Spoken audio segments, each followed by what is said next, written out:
काली पत्नी की ये कहानी दिल छू लेगी। अरे रानी तुम सांवली, ऊपर से यह काली साड़ी, वो अच्छी दिखेगी क्या तुम्हारे ऊपर? पहले ही तुम्हारे रंग को देखकर लोग ताना मारते हैं।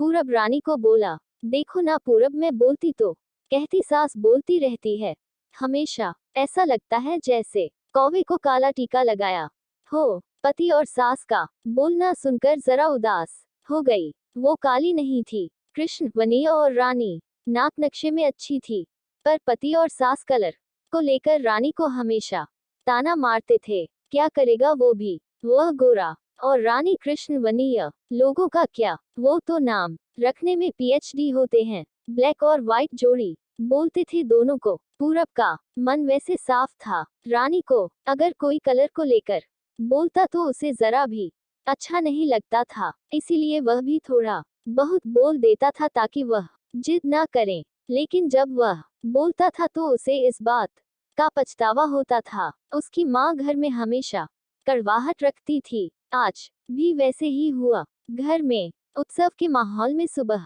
जब सास ने रानी से बात की तो वह थोड़ी घबराई हुई थी। उसका चेहरा भी शांत था। पूरब वास्तव में खुद पर शर्मिंदा था। अपराधी की तरह बैठने के बजाय वह काम के लिए बाहर गया।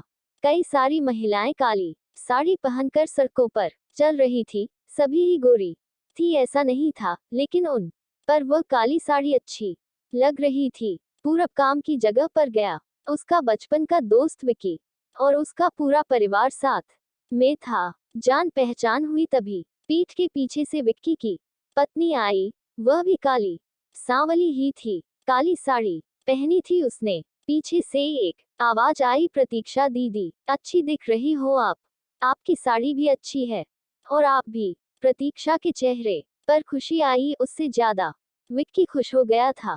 पूरब विक्की को कुतूहल से देख रहा था। विक्की ने वह देखा और जाना। वो पूरब के सवालों को हल करना चाहता था। विक्की ने पूरब से सीधे ही पूछ लिया, पूछो तुम्हारे मन में जो भी है, मैं तुम्हें उसका उत्तर देने के लिए तैयार हूँ।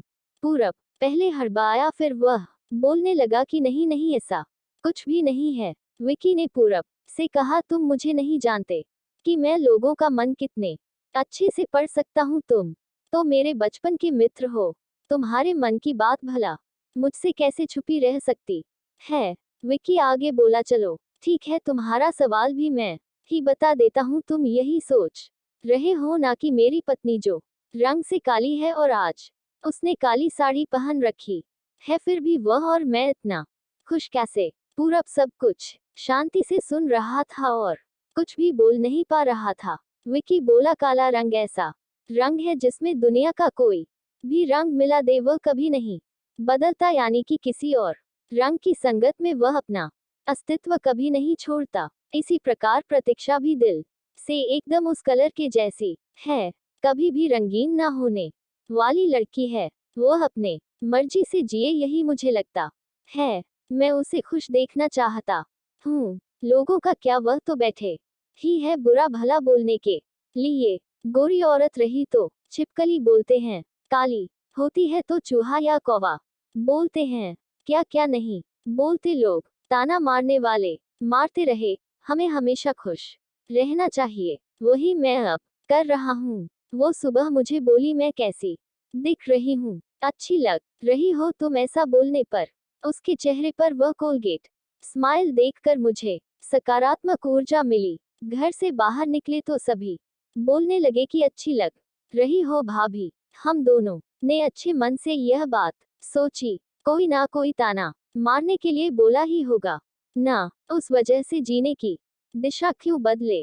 पूरब को उसके घर का सुबह का माहौल याद आया। वह खुद पर ही चीड़ गया। उसे लगा वो सचमुच में गलत था। मैं ही रानी को दुख देता हूँ, उस वजह से सब उसे बोलते हैं।